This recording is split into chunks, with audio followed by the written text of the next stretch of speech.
Hi കൂട്ടുകാരെ, നമുക്കിന്ന് lemon wine എന്നൊരു ഉദ്യാന സസ്യത്തെ പരിചയപ്പെട്ടാലോ? ഇതൊരു വള്ളിച്ചെടിയാണ്.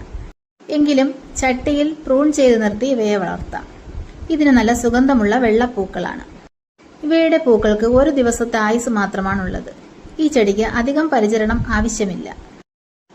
തണ്ടുകൾ മുറിച്ച് നട്ടും വിത്തുകൾ വഴിയും നമുക്ക് പുതിയ തൈകൾ ഉണ്ടാക്കാം.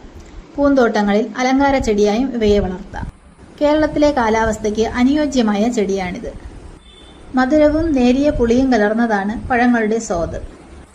ഇവയുടെ വള്ളികളിൽ ജലാംശം ശേഖരിച്ചു വയ്ക്കുന്നതിനാൽ വരൾച്ചയെ അതിജീവിക്കാനും ഈ ചെടിക്ക് കഴിവുണ്ട്. ഇത് അലങ്കാര സസ്യമായും പച്ചക്കറിയായും ഔഷധ സസ്യമായും ഉപയോഗിക്കാമെന്നതാണ് ഈ ചെടിയുടെ പ്രത്യേകത. തേനീച്ചകളെ ആകർഷിക്കാനുള്ള കഴിവും ഇതിന്റെ പൂക്കൾക്കുണ്ട്. എന്തുകൊണ്ടും ഇതൊരു നല്ല ഉദ്യാന സസ്യമല്ലേ? ഇങ്ങനൊരു ചെടി നിങ്ങളുടെ വീട്ടിലില്ല എങ്കിൽ വേഗം തന്നെ ഒരെണ്ണം വാങ്ങി വളർത്തണേ. വീഡിയോ ഇഷ്ടമായാൽ സപ്പോർട്ട് ചെയ്യണേ. Thanks for watching.